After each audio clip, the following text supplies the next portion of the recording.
Hello మావా, welcome to YouTube channel movie sites. నిన్న night ఒక సినిమా ప్రీమియర్ చూసా. సినిమా పేరు వచ్చేసి సంతాన ప్రాప్తి రస్తు. బేసిక్గా సంతాన ప్రాప్తి రస్తు అని ఎవరిని అంటారు అంటే పెళ్ళైన వాళ్ళని పిల్లలు పుట్టడానికి దీవించడానికి వాడే పదం అన్నమాట అది. సో ఈ మూవీ ప్లాట్ ఏంటి అని అంటే, ఐటీ ఎంప్లాయ్ అయిన మన హీరో ఒక అమ్మాయిని ఇష్టపడి పెళ్లి చేసుకున్న తర్వాత సడన్గా fertility problem like sperm count అనేది తక్కువ ఉండే ఇష్యూ వచ్చేస్తుంది అన్నమాట. సో దాన్ని ఎలా ఓవర్కమ్ చేశారు అండ్ దాని చుట్టూ స్టోరీ ఎలా రివాల్వ్ అయింది అనే దాని మీద మనకి కంప్లీట్ ప్లాట్ ఉంటుంది. మూవీ మొత్తం చూశాక నాకు ఎలా అనిపించిందంటే it's a heart warming comedy film. అంటే ఒక సెన్సిటివ్ టాపిక్ తీసుకొని దాన్ని మరీ అంత సెన్సిటివ్గా మార్చకుండా ఒక కామెడీ వేలో చూపించారు. మనకి పర్ఫార్మెన్సెస్ గురించి మాట్లాడుకుంటే ఫస్ట్ విక్రాంత్ గారి గురించి మాట్లాడుకుందాం. విక్రాంత్ గారు తన ప్రీవియస్ ఫిలింతో కంపేర్ చేస్తే ఈ ఫిలింలో చాలా బాగా యాక్ట్ చేశారు. అండ్ ఈ మూవీలో కొంచెం సటిల్డ్ యాక్టింగ్ అనిపించింది నాకు. అండ్ స్టోరీలో ఇన్వాల్వ్ అయిపోయారు. నాకు చాలా బాగా నచ్చింది తన పర్ఫార్మెన్స్ అయితే. అండ్ మన ఫీమేల్ లీడ్లో చాందిని గారు తన ఇప్పటి వరకు వచ్చిన పర్ఫార్మెన్సెస్లో ఇది కొంచెం చాలా బెటర్ అండ్ మెచ్యూర్డ్ పర్ఫార్మెన్స్ అనిపించింది. ఎందుకంటే ఇలాంటి క్యారెక్టర్స్ అందరూ డీల్ చేయరు. లైక్ ఇలాంటి క్యారెక్టర్స్ అందరూ ఒప్పుకోరు. ఫస్ట్ ఒక పెళ్ళైన క్యారెక్టర్ని కొంచెం సెన్సిటివ్ టాపిక్స్ మీద కొంతమంది వద్దు అనుకుంటారు. కానీ షీ డిడ్ వెల్. చాలా బాగా అనిపించింది నాకు. సైడ్ క్యారెక్టర్స్ కూడా కాదు, అదర్ కో యాక్టర్స్ అని చెప్పొచ్చు.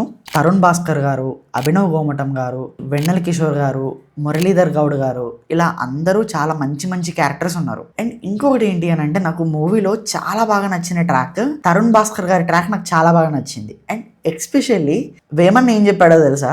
నాకు గుర్తొచ్చినప్పుడు చెప్తా. వేమన పద్యాలు, వేమన చెప్పిన సూక్తులు ఎన్నిసార్లు చిన్నప్పుడు మర్చిపోయినాయన్నీ గుర్తు తెచ్చాడు in our generation way. Comedy ఉంది, at the same time cringe లాగలేదు. నాకు కామెడీ చాలా బాగా నచ్చింది మూవీలో. అండ్ ఫస్ట్ హాఫ్ అంతా మనకి చాలా బాగుంటుంది. సెకండ్ హాఫ్ కొంచెం బిట్ డ్రాగ్ ఉంటుంది, but it's okay. Up to the story related కాబట్టి మనకు అంతేం ల్యాగ్ ఏం లేదు, చూడొచ్చు. కొంచెం పేషెన్స్తో చూస్తే సెకండ్ హాఫ్ కూడా మీకు చాలా బాగా నచ్చుతుంది. మ్యూజిక్ బై సునీల్ కశ్యప్ గారు. సాంగ్స్ కూడా చాలా బాగున్నాయి. లైక్ మన బ్యాక్గ్రౌండ్ స్కోర్ అయినా అండ్ చాలా డీసెంట్గా ఇచ్చారు.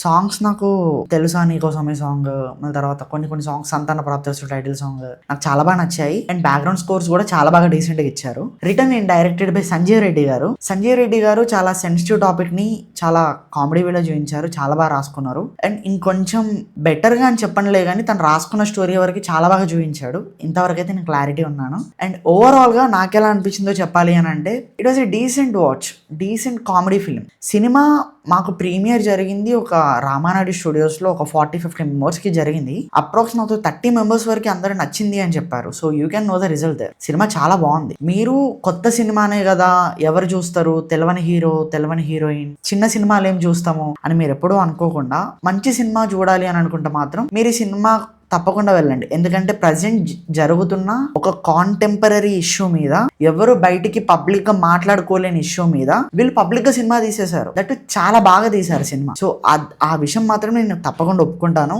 మీకు మాత్రం ఎక్కడా బోర్ కొట్టదు. మీరు చాలా బాగా ఎంజాయ్ కూడా చేస్తారు సినిమా చూస్తూ. And that's my guarantee.